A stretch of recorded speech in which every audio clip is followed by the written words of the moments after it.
Welcome friends हमारे YouTube channel mission nursing में। Friends बहुत ही महत्वपूर्ण क्वेश्चन है जो कि आने वाली सभी परीक्षाओं के लिए वेरी इंपॉर्टेंट हैं। तो फ्रेंड्स बिल्कुल वीडियो को स्किप ना करें और पूरा वीडियो लास्ट तक देखें। फ्रेंड्स सभी क्वेश्चन प्रीवियस ईयर में पूछे गए हैं और मोस्ट रिपीटेड क्वेश्चन है। फ्रेंड्स आज की जो आपकी क्लास है वो एनाटॉमी एंड फिजियोलॉजी से संबंधित है। फ्रेंड्स इसमें कि डाइजेस्टिव सिस्टम से क्वेश्चन लिए गए हैं। ठीक है, 20 क्वेश्चन हैं और सभी एक्सप्लेनेशन के साथ में हैं। तो चलिए फ्रेंड्स पढ़ें क्वेश्चन को और आंसर दें। Which enzyme is responsible for the digestion of protein in the stomach? कौन सा एंजाइम पेट में प्रोटीन के पाचन के लिए जिम्मेदार होता है? बताएं भाई क्या होगा इसका राइट आंसर। जितना हो सके ज़्यादा से ज़्यादा आप लोग कमेंट बॉक्स में आंसर देने की कोशिश करेंगे। Which enzyme is responsible for the digestion of proteins in the stomach? कौन सा एंजाइम पेट में प्रोटीन के पाचन के लिए जिम्मेदार होता है? बताएं भाई क्या होगा इसका राइट आंसर। तो देखिए यहाँ पे ऑप्शन सी आपका राइट होगा, पेप्सिन। ठीक है, ये प्रोटीन पाचन के लिए जिम्मेदार होता है। अब यहाँ पे हम एक्सप्लेनेशन को देख लेते हैं। पेप्सिन एक प्रोटीन पाचक एंजाइम होता है जो पेट में पाया जाता है। ठीक है, पेप्सिन एक प्रोटीन पाचक एंजाइम होता है, मतलब कि प्रोटीन को पचाने वाला एंजाइम होता है जो कि आपके पेट में पाया जाता है और यह पेप्सिनोजन के रूप में स्रावित होता है और हाइड्रोक्लोरिक एसिड की उपस्थिति में सक्रिय होकर पेप्सिन में बदलता है या प्रोटीन को छोटे पेप्टाइड्स में तोड़ देता है। चलिए फ्रेंड्स अगला क्वेश्चन है, क्वेश्चन नंबर 2 है। पढ़ें क्वेश्चन नंबर 2 को। What is the role of bile in digestion? पाचन में पित्त का क्या कार्य होता है?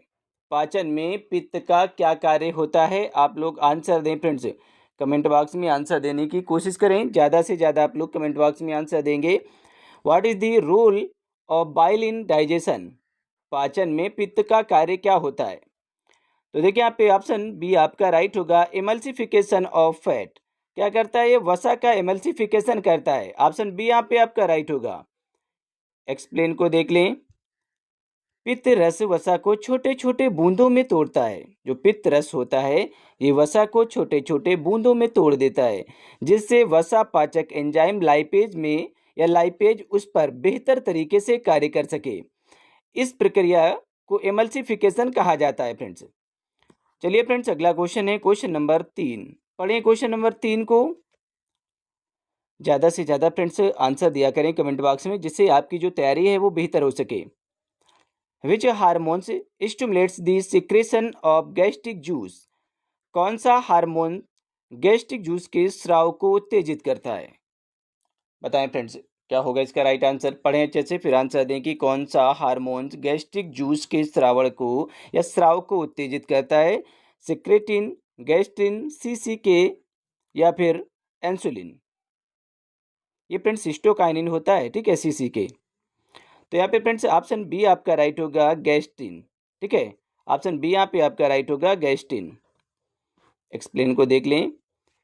गैस्ट्रिन पेट की दीवारों में निर्मित होता है। ठीक है, गैस्ट्रिन जो है वो पेट की दीवारों में एक हार्मोन्स है जो भोजन के संपर्क में आने पर हाइड्रोक्लोरिक एसिड और पेप्सिनोजन के स्राव को उत्तेजित कर देता है। गैस्ट्रिन पेट की दीवारों में निर्मित एक हार्मोन है जो भोजन के संपर्क में आने पर हाइड्रोक्लोरिक एसिड और पेप्सिनोजन के जो सिक्रेशन को उत्तेजित करता है। चलिए अगला क्वेश्चन है फ्रेंड्स, क्वेश्चन नंबर 4। पढ़ें क्वेश्चन नंबर 4 को। In which part of the alimentary canal is most water absorbed? तो यहाँ पे कहा जा रहा है कि पाचन नली के किस भाग में सबसे अधिक जल अवशोषित होता है? पाचन नली के किस भाग में सबसे ज्यादा जल का अवशोषण होता है? स्टमक में, स्मॉल इंटेस्टाइन छोटी आंत में, लार्ज इंटेस्टाइन बड़ी आंत में या फिर रेक्टम मलाशय में? सबसे ज्यादा जल का अवशोषण किस भाग में होता है? पाचन नली के किस भाग में सबसे ज्यादा जल का अवशोषण होता है? तो यहाँ पे फ्रेंड्स ऑप्शन सी आपका राइट होगा, ये लार्ज इंटेस्टाइन में होता है, मतलब कि बड़ी आंत में जल का अवशोषण सबसे ज्यादा होता है। एक्सप्लेन को देख लें कि बड़ी आंत का प्रमुख कार्य जल और इलेक्ट्रोलाइट्स का अवशोषण करना होता है। यह मल को सख्त बनाती है। चलिए फ्रेंड्स, कोई भी कैंडिडेट फ्रेंड्स यदि ऑनलाइन क्लास लेना चाहता है तो हमारे इस नंबर पे संपर्क कर सकता है, 7985473042। ठीक है, आप इस नंबर पे कांटेक्ट कर सकते हैं यदि आप ऑनलाइन क्लास लेना चाहते हैं। और फ्रेंड्स यदि आप पीडीएफ परचेज करना चाहते हैं तो फ्रेंड्स हमारी जो पीडीएफ है वो 199 में आपको प्रोवाइड कर दी जाएगी, जो कि फ्रेंड्स आपके एग्जाम के लिए इंपॉर्टेंट रोल प्ले करेंगी। 450 प्लस पीडीएफ होंगी, जो कि फ्रेंड्स हिंदी इंग्लिश दोनों भाषाओं में होंगी और विद एक्सप्लेनेशन के साथ में होंगी। कोई भी कैंडिडेट हो, किसी भी राज्य से फ्रेंड्स एएनएम की प्रिपरेशन कर रहा हो, ठीक है, सभी राज्यों के लिए एएनएम की फ्रेंड्स प्रिपरेशन यदि कर रहे हैं आप, तो बहुत ज़्यादा इंपॉर्टेंट रोल प्ले करेंगी, ठीक है। और ये फ्रेंड्स 450 प्लस पीडीएफ हम आपको प्रोवाइड करेंगे। ये हिंदी इंग्लिश दोनों भाषाओं में होंगी और विद एक्सप्लेनेशन के साथ में होंगी। यदि क्लास लेना चाहते हैं तो आप क्लास के लिए भी इसी नंबर पर संपर्क कर सकते हैं। चलिए फ्रेंड्स, क्वेश्चन नंबर 5 है, पढ़ें क्वेश्चन नंबर 5 को। The brush border enzyme are located in. Brush border enzyme कहाँ पाए जाते हैं, बताना है फ्रेंड्स आपको। बताएं भाई क्या होगा इसका right answer. The brush border enzymes are located in. Brush border enzyme कहाँ पाए जाते हैं। ऑप्शन आपकी स्क्रीन पर हैं, अच्छे से पढ़ें फिर आंसर दें, और ज़्यादा से ज़्यादा आप लोग कमेंट बॉक्स में आंसर देंगे। स्टमक, जेजुनम, लिवर या पैनक्रियाज। तो यहाँ पे फ्रेंड्स ऑप्शन बी आपका राइट होगा, जेजुनम में पाए जाते हैं। ब्रश बॉर्डर जो एंजाइम है ये जेजुनम में पाए जाते हैं। अब यहाँ पे आप लोग देख लें कि ब्रश बॉर्डर एंजाइम छोटी आंत के कोशिकाओं की माइक्रोविली में स्थित होते हैं, ठीक है फ्रेंड्स। ब्रश बॉर्डर एंजाइम छोटी आंत की कोशिकाओं की माइक्रोविली में स्थित होते हैं, विशेष रूप से जेजुनम में, जो कि अंतिम पाचन में सहायक होते हैं। चलिए फ्रेंड्स, क्वेश्चन नंबर 6 है, पढ़ें क्वेश्चन नंबर 6 को और आंसर दें। बताएं क्या होगा इसका राइट आंसर, अच्छे से पढ़ लें फिर आंसर दें। Which of the following secrets intrinsic factor.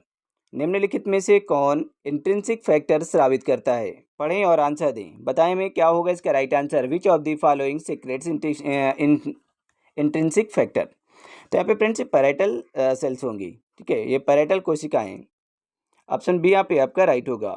Explain को आप लोग देख लें कि पैराइटल कोशिकाएं हाइड्रोक्लोरिक एसिड और इंट्रिंसिक फैक्टर का निर्माण करती हैं, जो कि विटामिन B12 के अवशोषण के लिए आवश्यक होती हैं, ठीक है फ्रेंड्स। चलिए फ्रेंड्स, अगला क्वेश्चन है, क्वेश्चन नंबर यहाँ पे 7 है, पढ़ें क्वेश्चन नंबर 7 को। बताएं क्या होगा इसका राइट आंसर। क्वेश्चन नंबर 7 को आप लोग पढ़ें अच्छे से। Which enzyme digestive fat in the small intestine. छोटी आंत में वसा को पचाने वाला एंजाइम कौन सा है। Which enzyme digestive fat in the small intestine. छोटी आंत में वसा को पचाने वाला एंजाइम कौन सा है। पेप्सिन, लाइपेज, ट्रिप्सिन या फिर एमाइलेज। बताएं क्या होगा इसका राइट आंसर, अच्छे से पढ़ लें फिर आंसर दें। तो देखिए फ्रेंड्स, यहाँ पे ऑप्शन बी आपका राइट होगा, ये लाइपेज होता है, ठीक है। ऑप्शन बी यहाँ पे आपका राइट होगा, लाइपेज। एक्सप्लेन को देख लें कि लाइपेज अग्न्याशय से स्रावित होकर वसा को फैटी एसिड और ग्लिसरॉल में तोड़ देता है। जो लाइपेज है ये अग्न्याशय से स्रावित होता है और वसा को फैटी एसिड और ग्लिसरॉल में तोड़ने का काम करता है, और यह वसा के पाचन में प्रमुख भूमिका भी निभाता है, वसा को पचाने में भी भूमिका निभाता है फ्रेंड्स। चलिए फ्रेंड्स, अगला क्वेश्चन है क्वेश्चन नंबर 8। पढ़ें क्वेश्चन नंबर 8 को। The digestion of carbohydrate begin in. Carbohydrate का पाचन किस भाग में शुरू होता है। बताएं फ्रेंड्स क्या होगा इसका राइट आंसर। कार्बोहाइड्रेट का जो पाचन है वो किस भाग में शुरू होता है। स्टमक में, स्मॉल इंटेस्टाइन, छोटी आंत में, माउथ अर्थात मुंह में, या फिर एसोफेगस में। बताएं फ्रेंड्स। तो देखिए यहाँ पे ऑप्शन सी आपका राइट होगा, ये माउथ से शुरू होता है। कार्बोहाइड्रेट का जो पाचन है ये मुंह से होता है, ठीक है। एक्सप्लेन को आप लोग देख लें कि लार में उपस्थित एमाइलेज एंजाइम टाइलिन स्टार्च का पाचन शुरू करता है। यह पाचन क्रिया मुंह से ही प्रारंभ होती है। चलिए नेक्स्ट क्वेश्चन है, क्वेश्चन नंबर यहाँ पे 9 है। पढ़ें क्वेश्चन नंबर 9 को। Trypsin is activated from trypsinogen by. Trypsin को ट्रिप्सिनोजन से कौन सक्रिय करता है। बताएं फ्रेंड्स क्या होगा इसका राइट आंसर। ट्रिप्सिन को ट्रिप्सिनोजन से कौन सक्रिय कर देता है।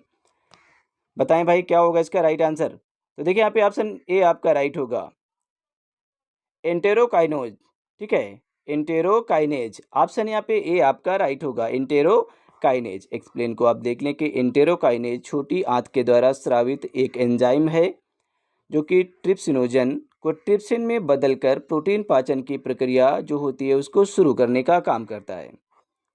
चलिए फ्रेंड्स, नेक्स्ट क्वेश्चन है क्वेश्चन नंबर 10। पढ़ें क्वेश्चन नंबर 10 को। Which structure prevent food from entering the wind pipe. कौन सी संरचना भोजन को श्वास नली में जाने से रोकती है? बताएं friends, which structure prevent food from entering the wind pipe. कौन सी संरचना भोजन को श्वास नली में जाने से रोकती है? बताएं फ्रेंड्स, ये क्या होगा इसका राइट आंसर? अच्छे से पढ़ें फिर आंसर दें। ठीक है, ये सभी रिपीटेड क्वेश्चन है और सिंपल क्वेश्चन है। ठीक है, वैसे तो ये बेसिक क्वेश्चन है क्योंकि एनाटॉमी एंड फिजियोलॉजी से लिए गए हैं। ठीक है, और सबसे पहले आप लोगों को एनाटॉमी एंड फिजियोलॉजी ही पढ़ाया जाता है। बहुत ही बेसिक क्वेश्चन है, आपको ये बिल्कुल कंप्लीट होने चाहिए। तो देखिए यहाँ पे ऑप्शन ए आपका राइट होगा, एपिग्लोटिस। ठीक है, यहाँ पे ऑप्शन ए आपका राइट होगा। एक्सप्लेन को देख लें कि एपिग्लोटिस एक फ्लैप्स जैसी संरचना है जो कि निगलते समय श्वास नली को बंद कर देती है, जिससे भोजन उसमें न जा सके। ठीक है, श्वास नली में भोजन ना चला जाए, इसलिए फ्रेंड्स इसे बंद कर देती है। ठीक है, चलिए फ्रेंड्स अगला क्वेश्चन है 11 नंबर। पढ़ें 11 नंबर क्वेश्चन को। विच part of the digestive tract has the most acidic environment. पाचन तंत्र के किस भाग का वातावरण सबसे अधिक अम्लीय होता है? पढ़ लें अच्छे से फिर आंसर दें कि विच part of the digestive tract has the most acidic environment. पाचन तंत्र के किस भाग का वातावरण सबसे अधिक अम्लीय होता है? तो यहाँ पे फ्रेंड्स ऑप्शन बी आपका राइट होगा, स्टमक। ठीक है, ऑप्शन बी आपका राइट है, स्टमक। पेट, यहाँ पे एक्सप्लेन को देख लें कि पेट में हाइड्रोक्लोरिक एसिड स्रावित होता है। पेट में हाइड्रोक्लोरिक एसिड स्रावित होता है, जिससे इसका पीएच जो है वो लगभग 1.5 से 2 होता है। ठीक है, यह अत्यंत अम्लीय वातावरण होता है जो कि प्रोटीन पाचन और रोगाणुनाशन या रोगाणुनाश में सहायता करता है। चलिए अगला क्वेश्चन है 12 नंबर। पढ़ें क्वेश्चन नंबर 12 को। 12 नंबर क्वेश्चन है कि which vitamin requires intrinsic factor for absorption. अभी आपने पढ़ा था इसके बारे में। बहुत ही सिंपल क्वेश्चन है कि कौन सा विटामिन अवशोषण के लिए इंट्रिंसिक फैक्टर पर निर्भर करता है। बताएं हमें क्या होगा इसका राइट आंसर। कौन सा विटामिन अवशोषण के लिए इंट्रिंसिक फैक्टर पर निर्भर करता है? Vitamin B1। देखिए vitamin B1, vitamin B6, vitamin B12 या फिर सी, कौन सा विटामिन है जो कि अवशोषण करता है इंट्रिंसिक फैक्टर पर? तो फ्रेंड्स ये विटामिन B12 है। ठीक है, ऑप्शन यहाँ पे सी आपका राइट होगा, विटामिन B12। ठीक है friends, option C vitamin B12। Vitamin B1 क्या है फ्रेंड्स? ये थायमीन होता है विटामिन B1। विटामिन B6, देखिए विटामिन B1 ये फ्रेंड्स इसे हम थायमीन कहते हैं, विटामिन B2 को राइबोफ्लोविन कहते हैं, और विटामिन B3 जो होती है उसे नियासिन के नाम से हम जानते हैं, विटामिन B3 को। अब यहाँ पे आई है विटामिन B6 की बात आई है, तो आप लोग हमें ज़रूर बताएं कि सर विटामिन विटामिन B6 है, इसे क्या कहा जाता है? बायोटीन कहा जाता है, पेंटाथेनिक एसिड कहा जाता है, जो भी आप बताने की कोशिश करें इसका नाम। विटामिन B6 का रासायनिक नाम आप लोग कमेंट बॉक्स में ज़रूर बताएंगे। ठीक है, विटामिन सी है, तो विटामिन सी का नाम आप सभी को मालूम है, सिंपल है। ठीक है, स्कॉर्बिक एसिड होता है इसका पूरा नाम। विटामिन B12 है, इसका रासायनिक नाम होता है साइनाकोबालामिन। ठीक है, जो कि फ्रेंड्स इसमें कोबाल्ट पाया जाता है, और ये परनीसियस एनीमिया होता है, इसकी कमी के कारण घातक रक्ताल्पता हो जाती है, बहुत ज़्यादा खून की कमी हो जाती है, और इसकी कमी से बेरी रोग हो जाता है। बट आपको बताना है विटामिन B6 की कमी से क्या प्रॉब्लम आती है, और विटामिन B6 का पूरा नाम क्या है रासायनिक, आप लोग जरूर बताएं कमेंट बॉक्स में। चलिए यहाँ पे एक्सप्लेन को आप लोग देख लें कि विटामिन B12 का अवशोषण इलियम में इंट्रिंसिक फैक्टर की उपस्थिति में ही संभव है। इसके अभाव में परनीसियस एनीमिया हो सकता है। ठीक है, बहुत ज़्यादा खून की कमी हो सकती है। फ्रेंड्स, कोई भी कैंडिडेट जो कि ऑनलाइन क्लास लेना चाहता है तो हमारे इस नंबर पे कांटेक्ट कर सकता है, 79 85 47 30 42। ठीक है, आप इस नंबर पे संपर्क करेंगे यदि आप ऑनलाइन क्लास लेना चाहते हैं। और यदि आप फ्रेंड्स PDF परचेज करना चाहते हैं तो फ्रेंड्स हमारी जो PDF है 199 में आपको प्रोवाइड कर दी जाएंगी, जो कि फ्रेंड्स आपके एग्जाम के लिए इंपॉर्टेंट रोल प्ले करेंगी। आप किसी भी राज्य से ANM की तैयारी कर रहे हो फ्रेंड्स, 450 प्लस PDF हम आपको प्रोवाइड करेंगे, जो कि फ्रेंड्स आपके एग्जाम के लिए इंपॉर्टेंट रोल प्ले करेंगी। ठीक है, ये फ्रेंड्स हिंदी इंग्लिश दोनों भाषाओं में होंगी और विद एक्सप्लेन के साथ में होंगी। चलिए फ्रेंड 13 नंबर क्वेश्चन है, पढ़ें और आंसर दें कि पैनक्रियाटिक जूस इज, अग्न्याशयी रस कैसा होता है? आपसे पूछा गया कि अग्न्याशय का जो रस होता है वो कैसा होता है। बताएं friends, pancreatic juice is, guess करें, एसिडिक, न्यूट्रल, एल्कलाइन या फिर वेरिएबल। तो फ्रेंड्स यहाँ पे ऑप्शन सी आपका राइट होगा, एल्कलाइन, ये क्षारीय होता है। ठीक है, अग्न्याशय का जो रस है ये क्षारीय होता है। एक्सप्लेन को देख लें कि पैनक्रियाटिक जूस में बाइकार्बोनेट की उपस्थिति के कारण पैनक्रियाटिक जूस में बाइकार्बोनेट की उपस्थिति के कारण यह क्षारीय होता है, जो कि अम्लीय काइम को न्यूट्रलाइज करता है और एंजाइम्स को सक्रिय करता है। चलिए फ्रेंड्स, 14 नंबर क्वेश्चन है, 14 नंबर क्वेश्चन है, आप लोग पढ़ेंगे और आंसर देंगे। Peyer's patches are present in which part of the intestine. Peyer's patch आंत के किस भाग में पाए जाते हैं? कई बार आपने पढ़ा होगा और मैंने बताया भी है ये क्वेश्चन। ठीक है, जितने क्वेश्चन हैं सभी हमने पढ़ाए हैं। ठीक है, ऐसा कोई क्वेश्चन नहीं है जो आया हुआ ना हो और हमने पढ़ाया ना हो। ठीक है, सभी रिपीटेड क्वेश्चन है। तो ज़्यादा से ज़्यादा आप लोग कमेंट बॉक्स में आंसर दिया करें। पेयर्स पैच आंत के किस भाग में पाए जाते हैं? ड्यूडेनम में, जेजुनम में, इलियन में या फिर कोलोन में? बताएं फ्रेंड्स। तो यहाँ पे ऑप्शन सी आपका राइट होगा, इलियम में। ठीक है, ऑप्शन सी यहाँ पे आपका राइट है, इलियम में। पेयर्स जो पैच हैं फ्रेंड्स, इलियम में पाए जाने वाले लिम्फाइड ऊतक हैं, जो कि प्रतिरक्षा सुरक्षा में मदद करते हैं और सूक्ष्म जीवों के विरुद्ध कार्य भी करते हैं। चलिए फ्रेंड्स, 15 नंबर क्वेश्चन है, आप लोग पढ़ लें अच्छे से, फिर आंसर दें। देखिए, सभी क्वेश्चन रिपीटेड हैं और ये पूछे भी गए हैं कई बार। The end product of protein digestion is, protein पाचन का अंतिम उत्पाद क्या होता है? यहाँ पे आपसे पूछा गया कि प्रोटीन पाचन का अंतिम उत्पाद क्या होता है? Glucose, amino acid, fatty acid या फिर पेप्टाइड्स? क्या होता है प्रोटीन पाचन का अंतिम उत्पाद पूछा गया है। तो यहाँ पे फ्रेंड्स ऑप्शन बी आपसे आपका राइट होगा, अमीनो एसिड। ठीक है, ऑप्शन बी यहाँ पे आपका राइट होगा, अमीनो एसिड। एक्सप्लेन को आप लोग देख लें कि प्रोटीन पाचन पेप्सिन, ट्रिप्सिन और अन्य पेप्टीज द्वारा होता है और अंत में यह अमीनो अम्ल में परिवर्तित हो जाता है, जो कि रक्त में अवशोषित होते हैं। चलिए फ्रेंड्स, क्वेश्चन नंबर 16 है, 16 नंबर क्वेश्चन है, आप लोग पढ़ें और आंसर दें। ज़्यादा से ज़्यादा फ्रेंड्स कमेंट बॉक्स में आंसर देने की कोशिश करें कि which of the following organs does not secrets digestive enzymes. निम्नलिखित में से कौन सा अंग पाचन एंजाइम स्रावित नहीं करता है? कौन सा अंग है जो कि पाचन एंजाइम स्रावित नहीं करता है? फ्रेंड्स बताएं क्या होगा इसका राइट आंसर। पढ़ें अच्छे से, फिर आंसर दें कि निम्नलिखित में से कौन सा अंग पाचन एंजाइम स्रावित नहीं करता है? लिवर, स्टमक, पैनक्रियाज या स्मॉल इंटेस्टाइन? तो यहाँ पे फ्रेंड्स ऑप्शन ये आपका राइट होगा, लीवर। ये पाचक एंजाइम स्रावित नहीं करता है, लीवर। ठीक है, एक्सप्लेन को आप लोग देख लें कि लीवर पाचक एंजाइम नहीं बनाता है। जो लीवर है ये पाचक एंजाइम नहीं बनाता है, बल्कि पित्त का निर्माण करता है, जो वसा के एमल्सिफिकेशन में मदद करता है। पित्त में कोई एंजाइम नहीं होते हैं। ठीक है, ये बात हमेशा ध्यान पे रखेंगे, क्योंकि बहुत लोगों को कन्फ्यूजन हो जाता है।